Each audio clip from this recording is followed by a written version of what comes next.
السلام علیکم ناظرین، کیسے ہیں آپ؟ خیریت سے ہیں؟ گرین ورلڈ میں خوش آمدید۔ آج 12 اکتوبر 2025 ہے، اتوار کا دن ہے، اور چونکہ آج چھٹی کا دن ہے تو ہم نے سوچا آج اپنے پودوں میں جو ہے وہ کچھ ان کی گوڈی کی جائے، اور کھاد جو ہم نے یہ تیار کی ہوئی تھی یہ پودوں میں دی جائے۔ پہلے میں ایک تعارف دیتا چلوں اس کھاد کے بارے میں کہ یہ کھاد، جیسا کہ آپ کو معلوم ہے، کہ بالکل نامیاتی کھاد ہے، آرگینک کمپوسٹ، اور اسے ہم گھر میں ہی تیار کرتے ہیں، اور اس کے اجزاء میں جو مینلی چیز ہے وہ مرغیوں کی بیٹ ہے، اور اس کے ساتھ ساتھ سبزیوں کے جو پتے ہوتے ہیں، یعنی کہ جو کچن ویسٹ ہوتا ہے، اور اس میں انڈے کے چھلکے جو ہوتے ہیں، اور اس طرح کی ہر وہ چیز کہ جو ڈیکمپوز ہونے کے بعد پودوں کے لیے بہتر ثابت ہو سکتی ہے۔ ہم نے کئی مہینے اسے بننے کے لیے رکھا، اور بالکل آرگینک طریقے سے، بالکل قدرتی طریقے سے اسے بننے دیا، صرف نمی کے ذریعے سے یہ بنی ہے۔ اور اب یہ دیکھیے اس کی رنگت جو ہے وہ سیاہ ہو چکی ہے، اور اگر ہم اس کی خوشبو سونگیں تو بالکل اس طرح کی خوشبو ہے جیسے جو سوکھی مٹی ہوتی ہے اس پر اگر پانی چھڑکا جائے تو اس میں سے جو بھینی بھینی سے خوشبو آتی ہے، اس طرح کی اس کی خوشبو ہو چکی ہے۔ لیکن جو آج کی ویڈیو بنانے کا جو مقصد ہے وہ یہ ہے کہ جب آج یہ کھاد دینے کے لیے اسے تھوڑا سا ہلایا، اسے مکس کر رہا تھا، تو ایک دم یہ ہمارے سامنے یہ ایک کیڑا آ گیا۔ یہ دیکھیے کہ یہ ایک لاروا ہے سفید رنگ کا، اور اس کی جو لمبائی ہے وہ تقریباً 1 انچ سے زیادہ ہے۔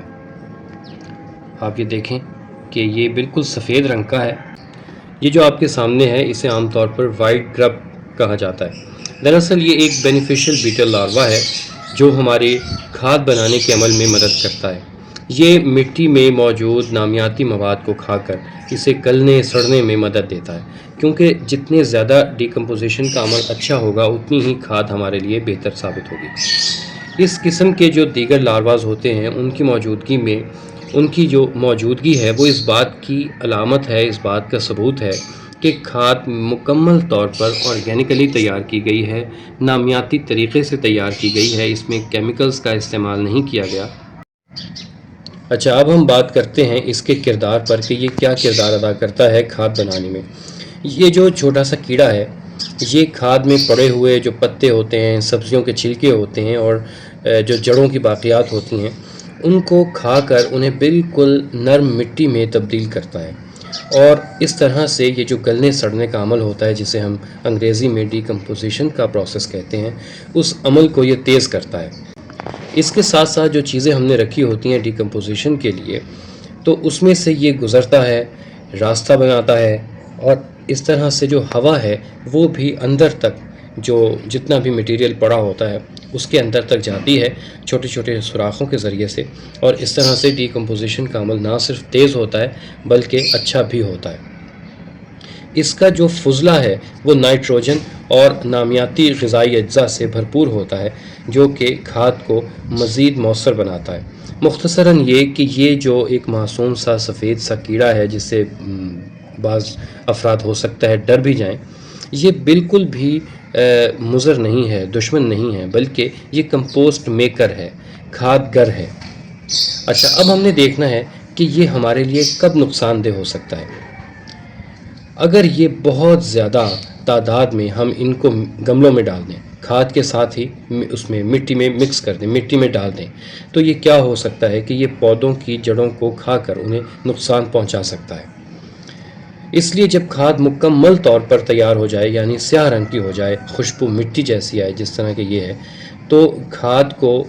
اور کھاد کو ہم گملوں میں ڈالنا شروع کریں، تو ان کیڑوں کو گملوں میں مت ڈالیں بلکہ ان کو جہاں ہم نے کھاد رکھی ہوئی ہے ادھر ہی رہنے دیں۔ اگر آپ کو کھاد میں یہ کیڑے نظر آئیں، کیونکہ یہ دیکھیے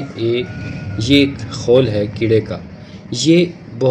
ایک خول ہے صرف، جو کیڑا ہے ہو سکتا ہے کہ یہی بڑا ہو گیا ہو۔ یہ تو جب کھاد بن رہی ہوتی ہے تو یہ بہت کثیر تعداد میں آپ کو اس طرح کے کیڑے نظر آتے ہیں۔ مختصراً یہ ہے کہ کوئی بھی جو کیڑے لاروے آپ کو کھاد میں ڈیکمپوزیشن کے پروسیس کے دوران نظر آئیں، انہیں آپ بالکل بھی مضر کھاد تصور مت کریں، بلکہ وہ ہمارے کھاد کے لیے بہت مؤثر ہیں، بہت کارگر ہیں، ان کی حفاظت کریں۔ یہ قدرت کا وہ چھوٹا سا مزدور ہے جو دن رات مٹی کے لیے، ہماری کھاد کے لیے کام کر رہا ہے۔ تو اگلی بار جب آپ اسے کھاد میں دیکھیں تو اسے دشمن نہیں بلکہ قدرتی مددگار تصور کریں۔ یہ اس بات کی علامت ہے کہ آپ کی کھاد قدرتی اور صحت مند طریقے سے تیار ہو رہی ہے اور اس میں کسی قسم کے کیمیکل کی کوئی ملاوٹ موجود نہیں ہے۔ اب ناظرین، یہ ہم نے گملے میں جب گوڈی کرنا شروع کی ہے کھاد ڈال کر، تو تقریباً یہ دیکھیے کہ اتنی سی ہم نے کھاد لی ہے اور اس گملے میں اسے اس طرح سے ڈال دیا ہے۔ اس وقت اس گملے میں کچھ پودا نہیں لگا ہوا، یہ لیمو لگا ہوا تھا مگر سوکھ چکا ہے، مگر اس کے باوجود ہم اس گملے میں یہ کھاد بھی ڈالیں گے اور اس کی گوڈی بھی کریں گے تاکہ مٹی جو ہے وہ کارگر رہے، مٹی جو ہے وہ اپنی طاقت جو ہے وہ حاصل کرتی رہے۔ پہلے ہم نے کسی وقت میں اس گملے میں پالک کے بیج ڈالے تھے، پالک ہٹا دی تھی، مگر اس کے باوجود اس میں کبھی کبھار یہ تھوڑی بہت پالک نکل آتی ہے۔ اب یہ تھوڑی سی پالک ہے، اسے ہم کچن میں تو استعمال کر بھی نہیں سکتے اتنی سی پالک کو، تو ہم اس کا کیا کریں گے آئیے دیکھتے ہیں۔ یہ جو ہمارے طوطے ہیں انہیں اس طرح کی جو سبزیاں ہوتی ہیں، پالک وغیرہ، دھنیا، پودینہ، یہ بڑی پسند ہوتی ہیں اور یہ پالک ہم انہیں دیں گے کھانے کے لیے تاکہ یہ ہمارے تو اب یہ کسی کام کا نہیں ہے اتنا سا پالک، مگر ان طوطوں کے لیے کافی خوراک ثابت ہو سکتا ہے۔ اور یہ دیکھیے ہمارے طوطے جو ہیں اب اسے بڑے شوق سے کھائیں گے۔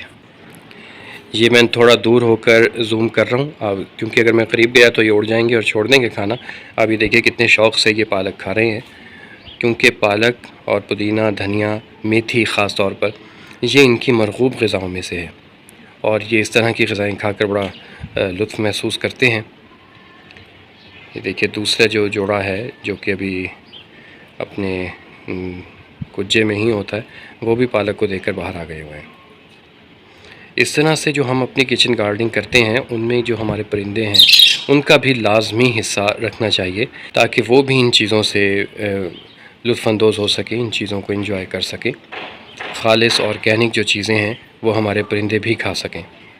اور ساتھ ساتھ ہم اپنے پودوں میں کھاد بھی ڈال رہے ہیں۔ آپ یہ دیکھیے کہ اس گملے کو ہم نے بالکل ابھی نرم نہیں کیا، اس کی گوڈی نہیں کی۔ پہلے ہم کیا کریں گے، اس میں یہ کھاد ڈال دیں گے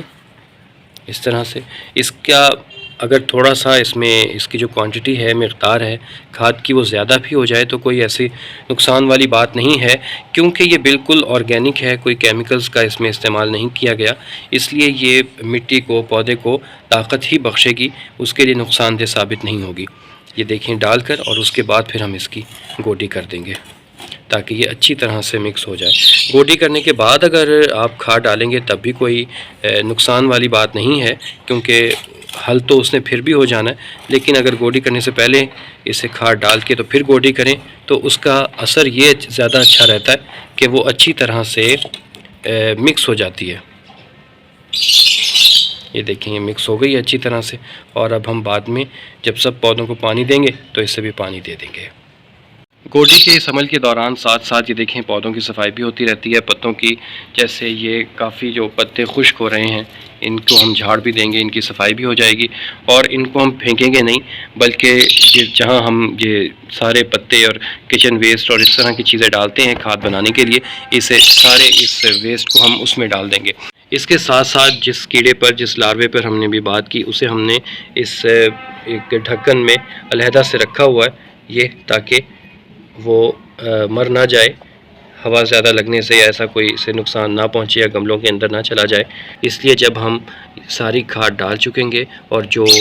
کنٹینر جس میں ہم نے کھاد رکھی ہوئی ہے اس میں اسے ہم واپس ڈال دیں گے۔ تو ناظرین، امید کرتا ہوں کہ آج کا کانٹینٹ آپ کو پسند آیا ہوگا۔ اسی طرح کی انفارمیٹیو ویڈیوز دیکھنے کے لیے ہمارے چینل کو لائک اینڈ سبسکرائب ضرور کریں۔ ملتے ہیں نیکسٹ ویڈیو میں نئے کانٹینٹ کے ساتھ، نئی انفارمیشن کے ساتھ، تب تک اللہ نگہبان۔